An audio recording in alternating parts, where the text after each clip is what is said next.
Chapter number 11, Magnetic Materials. In this chapter, we will learn about the behavior of short bar magnet kept in two mutually perpendicular magnetic field. We also learn about the different type of magnetism, that is diamagnetism, paramagnetism, ferromagnetism, with their properties and the example. Then we learn about the application of magnetism such as permanent magnet, electromagnet, and magnetic shielding. Torque acting on a magnetic dipole in uniform magnetic field. In this article, the torque acting on the rectangular current carrying coil kept in uniform magnetic field is given by tau is equal to m bar into b bar.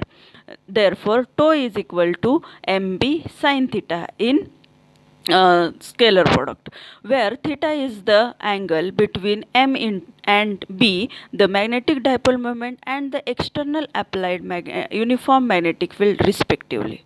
In above figure, as seen in the figure, the same can be observed when the small bar magnet is placed in uniform magnetic field. The forces exerted on the poles of bar magnet due to magnetic field are along different lines of action. These forces form a couple and produces pure rotational motion. So the equation becomes tau is equal to mb sin theta.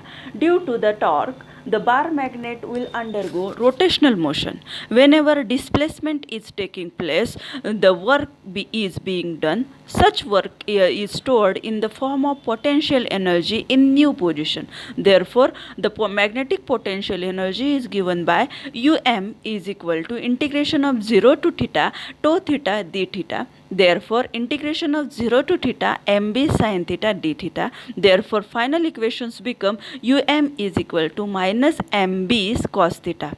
Let us consider the different positions of the magnet and its potential energy. Therefore, for case 1, when theta is equal to 0, therefore cos theta becomes 1.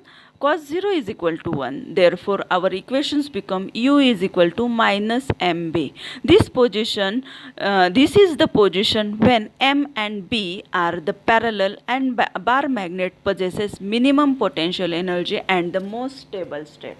In case number 2, when theta is equal to 180, therefore cos 180 becomes minus 1, then our equations become u is equal to plus mb. This is the position when m and b are the anti-parallel and bar magnet possesses maximum potential energy, and this is the most unstable state. In case number 3, when theta is equal to 90 degree, then cos 90 is equal to 0, then our equation u is equal to complete 0. This is the position when bar magnet is aligned perpendicular to the direction of magnetic field. Suppose the bar magnet is suspended using extensible string, then we observe that bar magnet rotates to the angle, then becomes stationary. This happens because the restoring torque generated in string position of deflecting torques. In equilibrium, the both torques are balanced, that is tau is equal to I d square theta upon dt square, where I is the moment of inertia of the bar magnet and d square theta upon dt square is the angular acceleration, and the direction of the torque is clockwise direction. So if we rotate the magnet in anti-clockwise direction through an angle theta d theta, then there will be the restoring torque acting is given by the equation in opposite direction. So the restoring torque is tau is equal to minus mb sin theta. From above two equation we get I into d square theta upon dt square is equal to minus mb sin theta. When theta is very small, then sin theta is approximately equal to theta. Then our equations become I d square theta upon dt square is equal to minus mb theta. Therefore, d square theta upon dt square is equal to minus mb upon I into theta.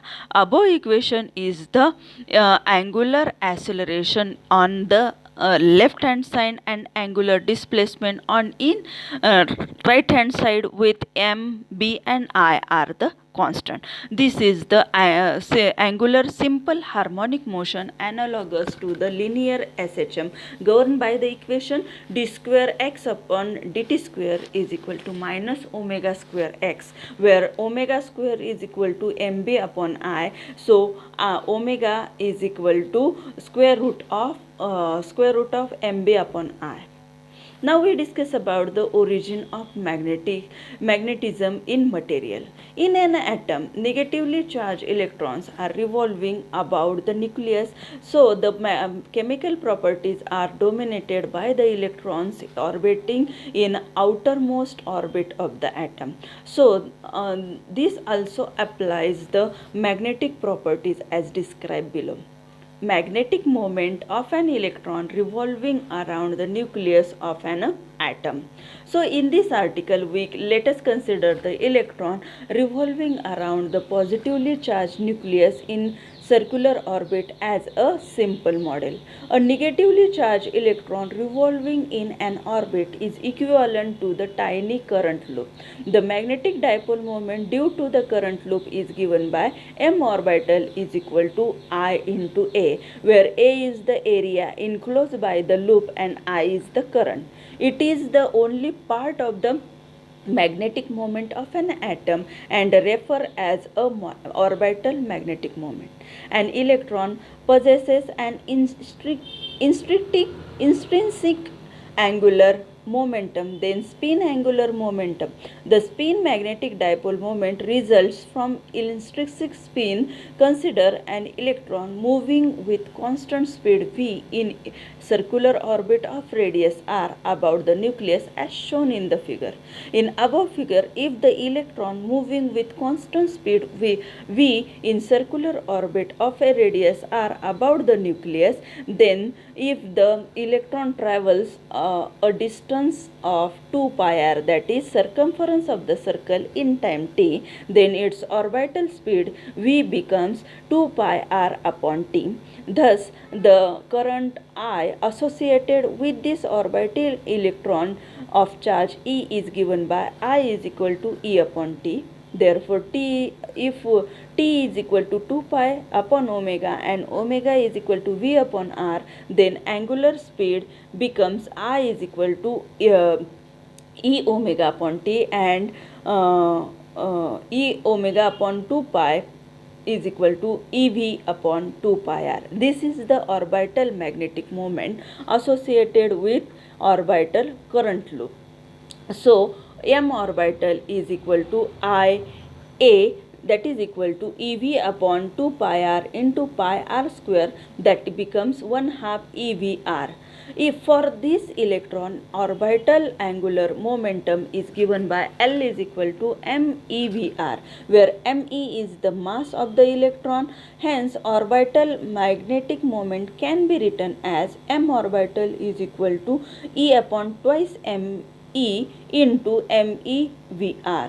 Therefore, m orbital is equal to E upon twice me into capital L. This equation shows the orbital magnetic moment is proportional to the angular moment, but as the electron bears negative charge, the vector m orbital and L are in opposite direction and perpendicular to the plane of the orbit. Hence, vertically m orbital is equal to minus E upon twice me into capital R. The same result is obtained using quantum mechanics. The ratio E upon twice me is called as a gyromatic ratio.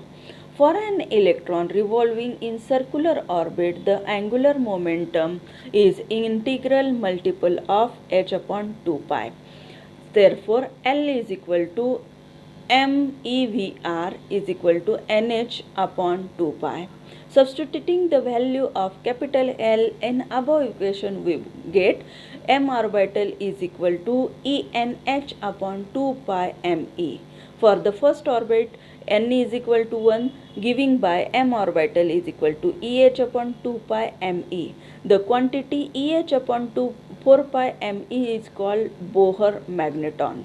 The value of 1 Bohr magneton is equal to 9.275 into 10 raised to minus 24 A per ampere per meter square. The magnetic moment of an atom is stated in terms of Bohr's magnetons. As earlier stated earlier,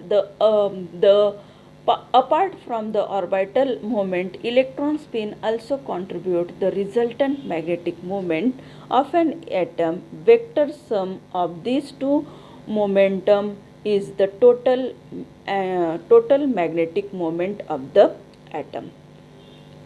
Now we discuss about the magnetization and magnetic intensity.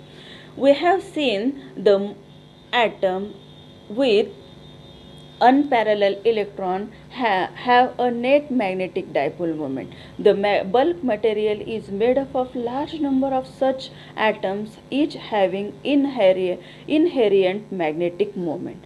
The magnetic dipole moment are randomly oriented, hence the net dipole moment of many bulk materials is zero. For some materials such as ferromagnetite, that is Fe3 O4, the vector addition is all this magnetic dipole moment may not be zero. Such material has net magnetic moment. The ratio of magnetic moment to the volume of the material is called materialization. Therefore, capital M is equal to M net upon volume, where M is the vector quantity having dimension L raised to minus 1 into A, and SI unit is equal to ampere per meter. Consider a rod of such a material with net magnetization placed in a solenoid with N turns per unit length carrying current I.